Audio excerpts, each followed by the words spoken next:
Welcome to the Sourcing Hero podcast, produced by Una, a group purchasing organization that empowers sourcing heroes, and Art of Procurement, the world's largest procurement podcast network. I'm your host, Kelly Barner.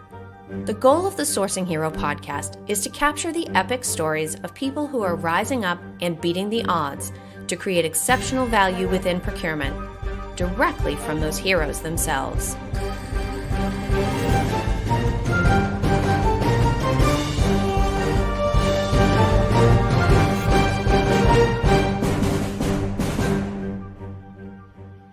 Today, my guest here on the Sourcing Hero podcast is Sarah Kaye.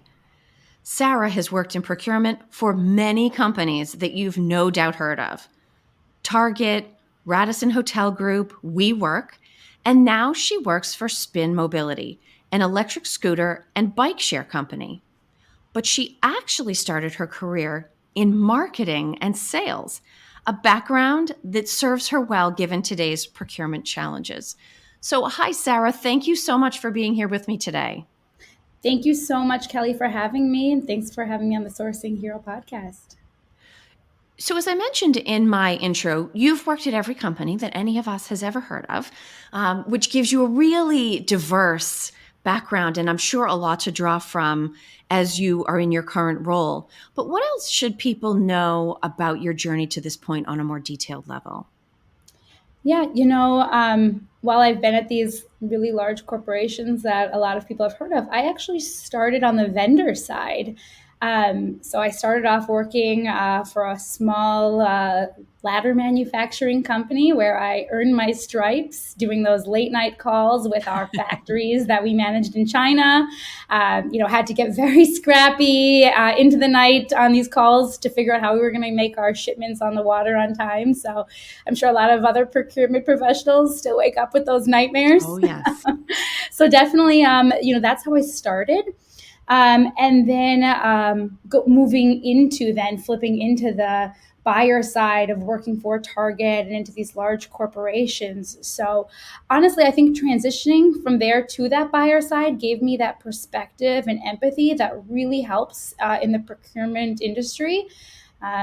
Really being able to push internally on what we're asking our vendors to do and what hoops I know I've had to go through to be a supplier for one of these large corporations. So I think that's really important for all of us to be mindful of and really try to think, what can we push back internally to save our suppliers when we can? No, I agree with you. And it's interesting because you've had sort of a couple of different steps to get to where you are. As you mentioned, you started on the other side, sourcing from China, working for the ladder manufacturer. But then you went from direct spend, and I think you told me previously you actually went from there kicking and screaming, I believe the quote was, into indirect spend. Yeah. What was that transition like? Yeah.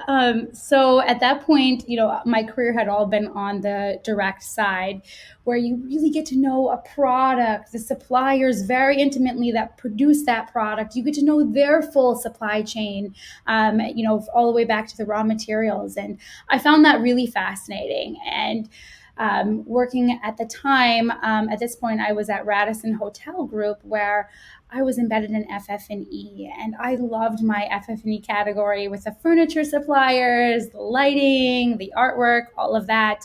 And at that time, my boss, who I highly respected, had said, we want you to move into corporate contracts and we want you to move into the indirect side. And at that point, this was to get escalated, up or elevated into my next position and to give me more perspective as a procurement professional. So I knew he had my career development and best interests in mind, but I literally was at the point where I was ready to think about quitting because I did not want to do corporate contracts. I thought it would be boring. I thought, who cares about these IT contracts? And that's not any fun. The fun is working with the designers on the products and the vendors. And I just didn't think you could build the kind of relationship and get creative in programs like you can on the direct. But I found out very quickly I was wrong. It really doesn't matter what you're negotiating. As a procurement professional, you really have that curiosity anyways, and that business minded, relationship driven, sort of, that's how you're motivated, that no matter what category, no matter what industry, you start to really care about it, you start to get passionate, and you start to find it all incredibly interesting, so you can get creative in those contracts. Well, you referred to passion, and I think that's sort of an interesting step to our next question, which is something we had also talked about previously, probably from your sales and marketing background, is this need to create surprise and delight, sort of what we talk about generally as the customer experience, especially for anybody that's done time in retail.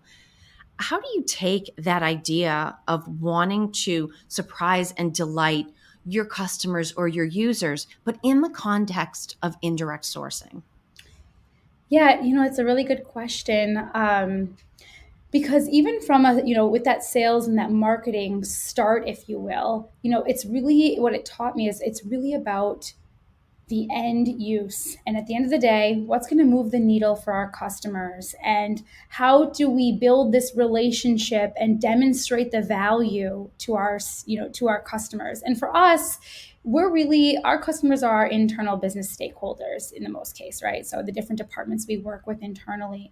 And the biggest way that I can surprise and delight them is by demonstrating. I find that when I try to demonstrate it, that I'm not only about getting the lowest price, procurement is not here, like that's a given, but we're bigger and better and can add more value than that. We really are looking to find and help you find the partner that will add the most value. So, whether it's more quality, a better SLAs, making it so that you have less time trying to escalate a problem to their help desk, to a vendor's help desk, whatever it is, that's how I find that I get the most kind of surprise and delight. I'm overcoming that stigma that procurement only cares about driving down the best price.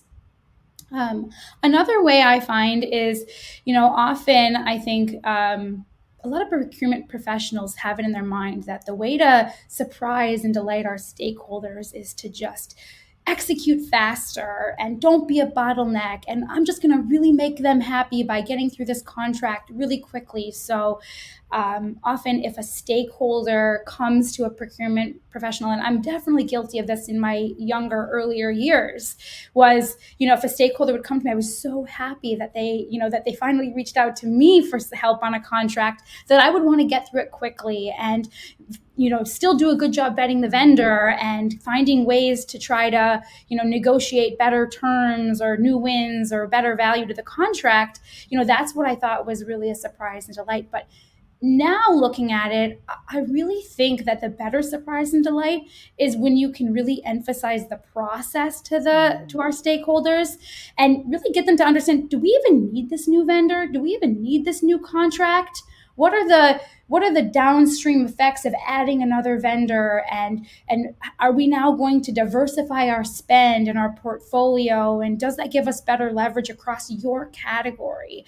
And I think that that's how we surprise and delight. Sometimes by just saying no, or we don't need this, is honestly the best way. So I think that's really important to call out. When I was at Target, we used to have this saying, and it was, be soft on the people, but hard on the issues.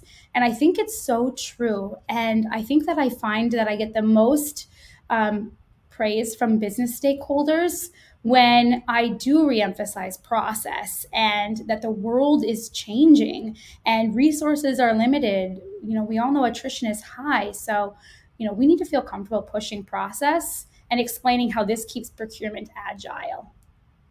I love that expression, be soft on the people, but hard on the issues. Yeah. Because business is still tough and there's so much uncertainty and there are so many challenges we have to overcome. I think it's interesting in listening to you talk about how procurement should position themselves internally. I go back to an expression I think of, which is, you are what you're told you are. And this is sort of the reverse of that. This is sort of like, people will see you the way you tell them or demonstrate to them they should see you. And that what might be what gets us beyond this association where you say procurement and people go savings, or procurement and people say lowest cost. Do you have any other general advice about how procurement individuals and teams can better market or position their value proposition internally? Yeah, I mean, I think it really starts with asking stakeholders what their goals and needs are. I like to think, asking them what would turn this vendor or this program into something that you would want to share it with your boss or even post to the company intranet of this new exciting program or new way of working with a vendor. What are the things to them that are important? I think asking beyond specific contract renewal needs, what is in their department's roadmap for the next 3, 6, 12 months, showing that we're not just looking at this, from a short term of this contract. How can I help you with this contract? But I really want to understand your department's needs on the long term and help you achieve them. We work so closely with finance, where I think from my experience, a lot of other department stakeholders can find challenges there with their budgets or with getting approvals. And, procurement can add a lot of value there because we can become an advocate because we've helped to verify the ROI, and not only just the ROI for that stakeholder, but we know how to kind of position it for how it's going to get approved because we've verified that this makes the best sense for what finances needs, for the upcoming headcount. So if it's a new software we're looking to buy, we've vetted that this contract, that this negotiation has legs that support the company's 2-year, 3-year plans. Now, you mentioned advocacy a minute ago, and I do think that's both an important and a growing part of procurement's role. And perhaps one of the areas we're able to see that the best is through diversity, which is a big central movement in procurement these days. And it can mean a lot of different things, but we should never overlook what it means in terms of perspective. And I know from your past experience, you have a story about how that played out in practice. So, can I have you share the shampoo and conditioner story as an example of how diversity of perspective should play out in business? Yeah, definitely. Well, first, I want to just mention, as far as diversity goes for procurement in general, right? So within sourcing, we know supplier diversity is important. It's something that I hope more and more companies do. I think in procurement, we've known for a while, and more companies are realizing that not just important to drive innovation and cut costs, but more importantly, it gives us the ability as an organization to do the right thing. And that's personally why I love being in procurement so much. It almost gives procurement professionals our like this special superpower because we have responsibility and the ability to get to help these underrepresented communities and less supported countries by doing business with them, or at least giving the opportunity to do business, right? So we don't always select the vendors we work with, but we help find them and state the business case and give the opportunity so that we have more ability to as an organization. And not only is supplier diversity important, but so is internal diversity. And I've found in my career that making sure that you have diversity in the room with these key decisions being made is so incredibly important because I'll share this one example in the story of the shampoo. So when I was going back to my, when I was at Radisson, one of the categories I worked on was amenities. So that's the shampoo, the conditioner, the little, bottles that you use, or sometimes it's a pump in the shower. And I'd like to say it's unbelievable how you don't realize how much time and energy goes into every decision of every product being, being placed. So going to the amenities, I was walking in, I was earlier in my career, but this was my category, and it was an area of quite a huge amount of spend. So we were looking, how can we cut costs here? And this gave a huge opportunity to do so. So I recommended, what we could do for the shampoo and the conditioner and demonstrating this whole, new brand line. And our whole leadership team, to say at the time, in the room at least, was male. So I'm looking at this room of male with short to little to no hair around me. And we're talking about shampoo, conditioner, items that necessarily, you want to have hair. And I watched them all going around and talking about the products. And they're like, okay, here's how we should save money. I've got it. Let's just stop using conditioner in certain brands, because who even uses the conditioner? And I'm watching them, turn heads and smile and agree with each other that you're right. I never use the conditioner. No, I use the shampoo. Nobody uses the conditioner. Fine. And I could see how this, of course, that this is how sometimes decisions can be made. And thank goodness, I mean, I was in the room and I said, my mouth nearly dropped to the floor. I almost had to pick it back up to talk, to say, excuse me, as a woman here with very long, thick hair, I would never dream of using shampoo and not following with conditioner. So I'm sorry, but this is a non-starter. Literally, you're going to alienate half of our customers, half of our guests. You're going to be, really underwhelming them and getting complaints. So I think this is just an important example. Obviously, it's not the end all be all, but it's an important example to show. If you don't have diversity in the room to represent, you need representation for your customers to make smarter decisions that impact them. I do think that's a great example. And I think it's great partially because I can at least relate to it. Anybody that's welcome to take look at my LinkedIn photo will know that I need to use conditioner.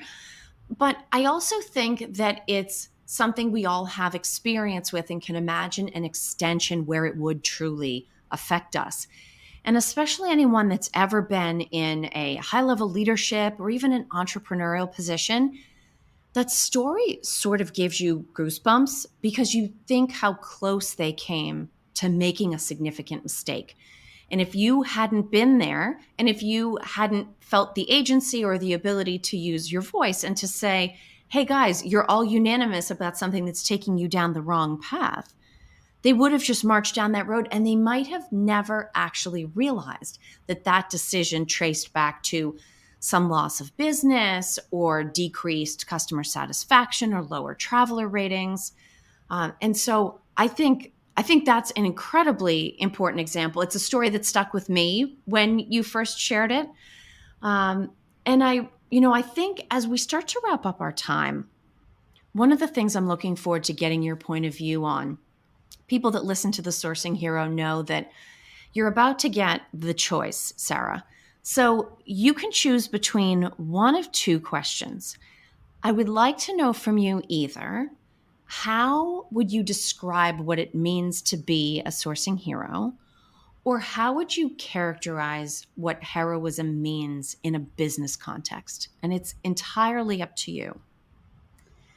I listened to the pod, so I knew that one was coming. And I was thinking, which one am I going to choose? But I think, honestly, at this point, because procurement is a department that should be at the table, regarded with all different stakeholders in business. And, I think seeing with other very, very successful business leaders, it brings me back to something that has always resonated with me since my learnings in school by Linda Hill. So I'm going to pick the question of, what does heroism look like in a business context? And to me, going back to what I was saying about Linda Hill, she had said, leading, it's very important you lead from behind. And that resonated with me because I think that's what heroism looks like in a business context. I think that, having worked in a lot of companies where, especially large corporations, people do want to advance and they want to, be able to communicate their wins, and as they should. But I really think that empowering and supporting your team is best done by letting them take the lead and ensuring that they have the visibility with leadership. They can share their wins directly.